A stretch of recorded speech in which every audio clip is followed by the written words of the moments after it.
Hello বন্ধুরা, আবার একটা নতুন ভিডিও আজকে আমাদের চ্যানেলে। তো আজকের ভিডিওটা তাড়াতাড়ি আসছে এবং সেটা নিয়ে আমি খুশি। আরেকটা খুশির কারণ সেটা হচ্ছে আমরা এখানে লেফট সাইডে দেখতে পাচ্ছি প্রত্যেকটা ইন্ডেক্স যদি আমরা দেখি শুক্রবার কিন্তু বেশ খানিকটা পজিটিভ ছিল, শুধু পজিটিভ নয় বেশ খানিকটা পজিটিভ ছিল। এবং একটা ছাড়া সেটা হচ্ছে গোল্ডের দাম আমরা জানতাম যে গোল্ডের দাম কমবে, গোল্ড একটু সস্তা হবে।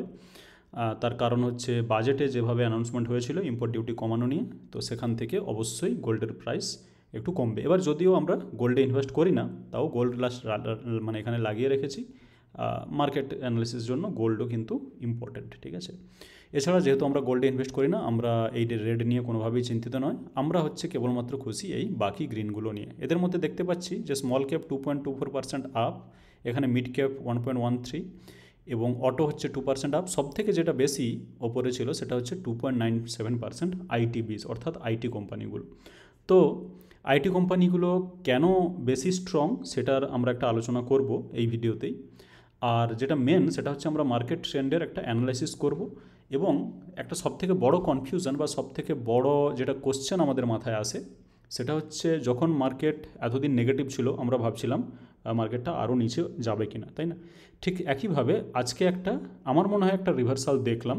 তো আমাদের মনের প্রশ্ন সেটা থেকেই যায় যে এটা কি সত্যিকারের ট্রেন্ড রিভার্সাল হলো, নাকি জাস্ট একটা ফেক, মানে কোনো একটা পজিটিভ মোমেন্টাম, ঠিক আছে। তো সেটা বোঝার জন্য, সেই প্রশ্নের উত্তর পাওয়ার জন্য আমাদেরকে মেন যেটা জানতে হবে সেটা হচ্ছে মার্কেটের যে আপ মুভমেন্ট দেখেছি, স্ট্রং মোমেন্টাম দেখেছি, সেটার পিছনে কারণ কী, ঠিক আছে। তো সেই কারণটা যদি আমরা বুঝতে পারি, একটা কারণ না অনেক কারণ থাকতে পারে, কিন্তু একটা যেটা মেন কারণ সেখানে আমরা ফোকাস করব।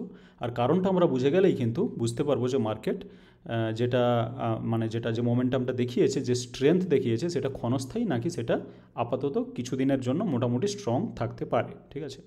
তো মার্কেটে যে মুভমেন্টটা আমরা দেখেছি, এটা হচ্ছে নিফটি ব্যাংকের চার্ট। আমি নিফটি 50 চার্টটা লাগিয়ে নিই, একই ব্যাপার।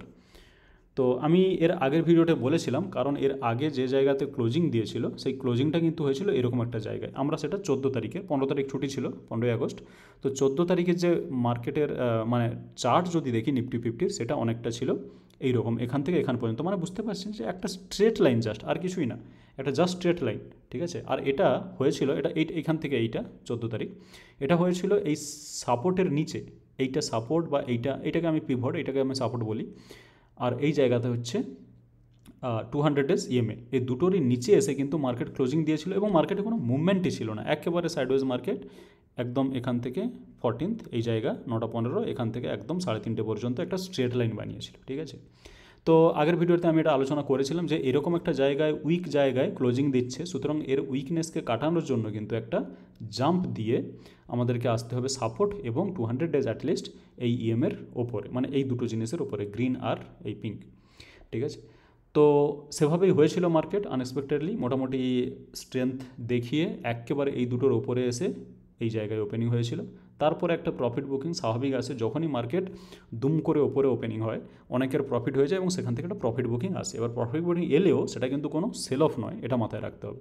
যেহেতু সেটা সেল অফ নয়, তারপরে মার্কেট কিন্তু আবার ঘুরে, এটা তো রিক্লেম করেছে, তারপরে কিন্তু একেবারে একদম ওপরে গিয়ে একটা ক্লোজিং দিয়েছে, ডে হাইতে ক্লোজিং।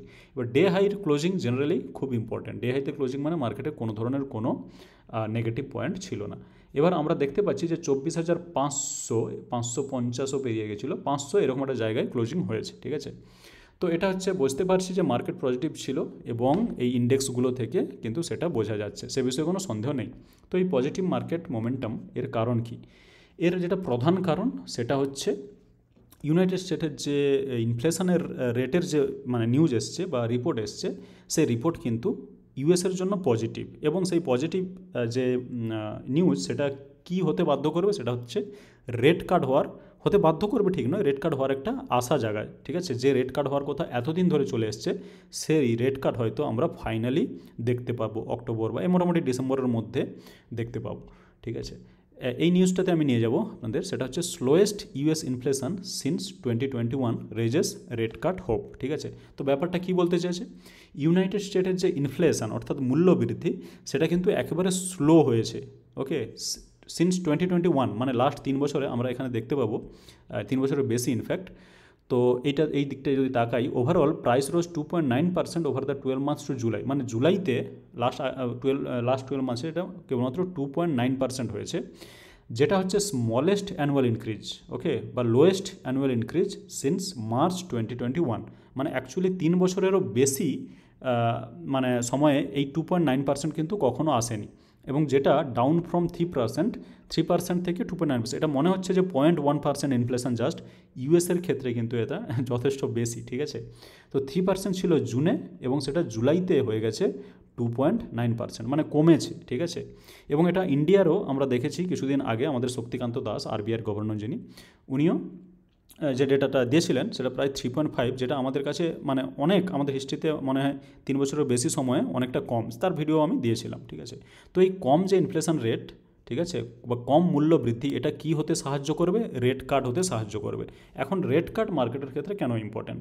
ইন্টারেস্ট রেট যদি মানে কাট হয় বা কম হয়, ইন্টারেস্ট রেট কম হলে জেনারেলি কী হয়, অনেক পরিমাণ টাকা ইউজ হয়, অনেক পরিমাণ টাকা বড় করা হয়, এবং অনেক পরিমাণ টাকা গ্রোথের, মানে অনেক কিছু অনেক পরিমাণ টাকা গ্রোথের পেছনে ঢালা হয়, ঠিক আছে। তো জেনারেলি কী হবে, তো সেই রেট কাট কম হওয়া মানে রেট কাট হওয়া মানে বা রেট কম হওয়া মানে মানে মূল্যবৃদ্ধিটা মোটামুটি কন্ট্রোলেই থাকবে, কন্ট্রোলে আছে এখনও। আর রেট কাটের আরেকটা মানে হচ্ছে গ্রোথ বেশি আসবে মার্কেটে, ঠিক আছে।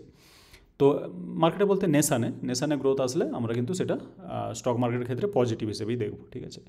তো এখানে যদি ইউএসএতে রেট কাট হয় তাহলে কিন্তু ওয়ার্ল্ডে, কারণ ওয়ার্ল্ডের মার্কেট ইউএসের ইকোনমির সঙ্গে অঙ্গাঙ্গিভাবে জড়িত, মানে ডাইরেক্টলি বা ইনডাইরেক্টলি খুব ভালো রকমভাবে জড়িত।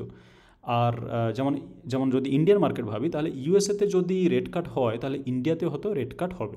তো রেট কাট হওয়ার মধ্যে কথা হচ্ছে টাকা অনেক সস্তায় পাওয়া যাবে, আর টাকা যত অনেক সস্তায় পাওয়া যাবে তত একটা দেশের গ্রোথ বাড়বে, আর যত একটা দেশের গ্রোথ বাড়বে তত কিন্তু স্টক প্রাইস বা স্টক মার্কেট ফুলে ফেপে উঠবে, ঠিক আছে। তো সে কারণে স্টক মার্কেটের জন্য এটা যথেষ্ট পজিটিভ, এবং সে কারণেই কিন্তু নিফটি 50 আমাদেরকে, মানে আমাদের দেশের ইন্ডেক্স নিফটি 50 বা ব্যাঙ্ক নিফটি যাই হোক, পুরো অল ওভার মার্কেট সেটা কিন্তু একটা বেশ স্ট্রং মোমেন্টাম দেখিয়েছে, ওকে। তো এই যে রেট কাট যেটা, সেটাকে অনেক সময় বলা হয় কোয়ান্টিটেটিভ ইজিং, ঠিক আছে।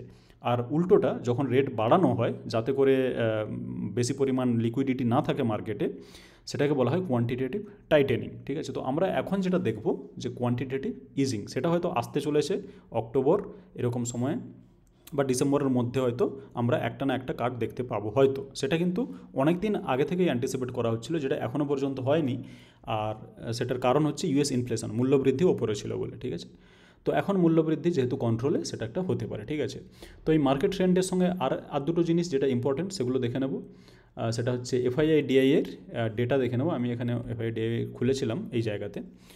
তো এখানে দেখতে পাচ্ছি এফআইআই 16ই অগাস্ট কিনেছে, এই দিকটা এফআইআই কিনেছে 766, আর ডিআইআই দুজনেই কিনেছে, অ্যাকচুয়ালি ওই দিন দুজনেই কিনেছে, এটা হচ্ছে 2606, ঠিক আছে। তো টিল ডেট যদি আমরা দেখতে পাই, মান্থ টিল ডেট, সেটা হচ্ছে 16ই অগাস্ট পর্যন্ত, মানে শুধু অগাস্ট মাসের 16ই অগাস্ট পর্যন্ত আমরা দেখতে পাই একটা নেগেটিভ জিনিস, সেটা হচ্ছে এফআইআই কিন্তু বিক্রি করেছে প্রায় 30,000 কোটি, আর ডিআইআই মানে আমরা দেশি ইনভেস্টার যারা, তারা কিন্তু 34,000 কোটির কেনাকাটি করেছে, ঠিক আছে। আর সেলিং মোটামুটি আমরা দেখতে পাচ্ছি এফআইআই থেকে যথেষ্ট স্ট্রং, আর ডিআইআই থেকে যথেষ্ট সেলিং নয়, বাইং স্ট্রং। এই ডিআইআই বাইংয়ের পেছনে একটা যথেষ্ট ভালো কারণ আছে, সেটা যদি আমরা দেখতে চাই, আমরা চলে যাব এই জায়গাটাতে, আমি খুলে রেখেছি এখানে। তো এই জায়গাতে এটা হচ্ছে অ্যাম্ফির ওয়েবসাইট, মানে association mutual fund of India, যেটা অ্যাম্ফি বলা হয়, সেখানের ডেটা। তো SIP inflows witnessed an impressive 10% growth, surpassing the 23,000 crore mark for the first time ever. মানে বুঝতে পারছি যে জুলাই, এটা অ্যাকচুয়ালি জুলাইতে, কারণ বাকি যে লাইনটা এটা পড়লে বোঝা যাবে। সেটা হচ্ছে the figures reveal that monthly SIP search from 21,000, যেটা জুনে ছিল, সেখান থেকে কিন্তু 23,000 হয়েছে জুলাইতে, ঠিক আছে। তো এই এসআইপি ইনফ্লো কিন্তু জবরদস্ত, মানে পরপর বাড়ছে, এবং 23,000 কোটি জুলাই মাসে সেটাকে ব্রেক করে দিয়েছে, ঠিক আছে। তো এই পরিমাণ টাকা মিউচুয়াল ফান্ডে হাতে আসছে, সুতরাং সেটা কিন্তু ডিআইআই মানে এই ক্যাটাগরির আন্ডারে আসছে, আর সেই পরিমাণ টাকা কিন্তু মার্কেটেও লাগছে। আমরা যদি দেখতে চাই তাহলে একটু নিচের দিকে গেলেই 1 অগাস্ট একটু সেল হয়েছিল, এটা সামান্য 337 জাস্ট। তারপরে কিন্তু হিউজ পরিমাণ বাইং হয়েছে, প্রত্যেকটা দিন বাইং করে গেছে ডিআইআইরা, এবং এফআইআই সেল করে গেছে। এফআইআই সেল করা সত্ত্বেও মার্কেট কিন্তু, এফআইআই সেল করেছিল বলেই মার্কেট কিন্তু উইক ছিল, কিন্তু তারপরে 16ই অগাস্ট এসে আমরা দেখতে পাচ্ছি যে দুজনেই কিন্তু কিনেছে, এবং সেখানে একটা মার্কেটের ট্রেন্ড রিভার্সালের একটা সিগন্যাল দিয়েছে, ঠিক আছে। তো আমরা এখানে মার্কেটের মানে চার্টে গিয়েও আমরা দেখতে পাচ্ছি যে ট্রেন্ড কিন্তু একটা রিভার্সালের সিগন্যাল। আমি যদি একটু বেশি টাইমের ফ্রেমে যাই, 1 মান্থ গেলাম, তাহলে কিন্তু আমরা দেখতে পাচ্ছি যে এই জায়গায় একটা ডবল বটম, এই বটম আপ, আবার এই বটম, আবার আপ। তো আমার মনে হচ্ছে মার্কেটে একটা রিভার্সাল আসা সম্ভব। এবার কি মার্কেট হয়তো এখানে 24,500-র কাছে ক্লোজিং হয়েছে, সেখান থেকে একটু প্রফিট বুকিং আসতে পারে, বেশ খানিকটা দৌড়ে নিয়েছে অলরেডি, সেখান থেকে প্রফিট বুকিং আসতে পারে, কিন্তু যেটা ট্রেন্ড, ওভারঅল ট্রেন্ড, সেটা মনে হচ্ছে পজিটিভ। এবং আমরা যদি ইউএস মার্কেটও দেখে নিই, ডাও আর নাসডেক, ডাও কিন্তু পজিটিভ, এটা 16ই আগস্টের মার্কেট, আবার কালকে খুলবে, এটা 16ই আগস্ট অনুযায়ী মার্কেট ছিল পজিটিভ, ডাও ছিল পজিটিভ, এবং ন্যাসডেকে যদি দেখি, ন্যাসডেক কিন্তু পজিটিভ ছিল, এটা 5 দিনে প্রায় 5% দৌড়েছে। 1 ডে যদি আমরা দেখি তাও কিন্তু পজিটিভ, ঠিক আছে। তো কোনো ধরনের কোনো উইকনেস নেই। তবে এই ধরনের পজিটিভ মার্কেট এখন যেটা রেট কাট যে হবে বা রেট কমবে, ইন্টারেস্ট রেট কমবে, সেই হোপে যেহেতু মার্কেটটা পজিটিভ হয়েছে, তো এখানে কিন্তু মার্কেটে রেট কাট এলে মার্কেট কিন্তু আরও বেশি করে দৌড়বে। এবং এই দৌড়ানোর সময় যখন রেট কাট থেকে মার্কেট দৌড়ায়, তখন কোন কোন সেক্টরগুলো ফোকাস করা বুদ্ধিমানের কাজ হবে। তো মেনলি দুটো সেক্টরের কথা বলবো। একটা হচ্ছে ব্যাংকিং সেক্টর, ওকে, যেহেতু টাকা অনেক সস্তায় পাওয়া যাবে, সুতরাং ব্যাংকগুলো তার ব্যাংকের মূলধনটা কি, ব্যাংকের মূলধন হচ্ছে টাকা, ঠিক আছে, মেন যেটা ইনগ্রেডিয়েন্ট তাদের ব্যবসার, সেই টাকা যদি তারা সস্তায় পায়, তাহলে কিন্তু বেশি ব্যবসা এবং ভালো প্রফিট হওয়ার চান্স একটা থাকে। আরেকটা হচ্ছে আইটি বিজ, জেনারেলি আইটি বিজ হচ্ছে যথেষ্ট রেট সেন্সিটিভ, যখন রেট কম হয়, ইন্টারেস্ট রেট কম হয়, তখন কিন্তু আইটি স্টকরা কিন্তু দৌড় লাগায়, ঠিক আছে। তো এই দুটো সেক্টর যেগুলো ফোকাস করা যেতে পারে রেট কাটের হোপে, ঠিক আছে, রেট কাট আশা করছি সেহেতু এই দুটো সেক্টর আমাদের কাছে খুব ইম্পর্ট্যান্ট, ঠিক আছে। তো বাস এই ভিডিওতে এইটুকুই। আমরা বুঝতে পারলাম যে মার্কেট ট্রেন্ড পজিটিভ, এবং সেটা মোটামুটি পজিটিভ চলতে পারে। আর বাকি হচ্ছে আমাদেরকে যেটা যেন ওয়েট করতে হবে, সেটা হচ্ছে ইউনাইটেড স্টেটে কবে এক্সাক্ট রেট কাট হচ্ছে। রেট কাট হবে সেটা কিন্তু অনেক দিন ধরেই হয়ে আসছে, ঠিক আছে। তো যখন হবে তখন কিন্তু মার্কেট আরও দৌড়তে শুরু করবে। তো আগামী 5-6 মাস আশা করা যায় একটা ভালো পজিটিভ মোমেন্টাম থাকবে মার্কেটে। এবার মাঝে মাঝে প্রফিট বুকিং মার্কেটে আসবেই, সেটাকে আমরা কিন্তু এড়িয়ে চলতে পারি না। আমার চ্যানেলে এরকম আরও অনেক ভিডিও আছে, এখান থেকে দেখতে পারেন, চ্যানেলটা আসতে পারেন। এই ভিডিওটি ভালো লাগে থাকলে ভিডিওটিকে লাইক করুন এবং চ্যানেলটিকে সাবস্ক্রাইব করে রাখুন আমার প্রত্যেকটা ভিডিওর আপডেট সঙ্গে সঙ্গে পাওয়ার জন্য। আর ভিডিওটি দেখার জন্য আপনাকে অনেক ধন্যবাদ।